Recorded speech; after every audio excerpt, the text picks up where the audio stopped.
திருவிழா. ஆமா ஊரெல்லாம் தெரியும், எங்க பார்த்தாலும் தேர் திருவிழா தான். ஆனா வருஷம் பூரா திருவிழான்னா மாரியாத்தா கோயில் தான்.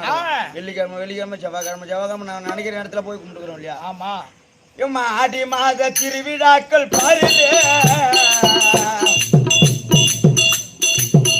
உனக்காதிகம் அம்மா ஆராதனை இந்த நமரி குப்பம் ஊரிலே நான் பாடி பாடி பதிகள்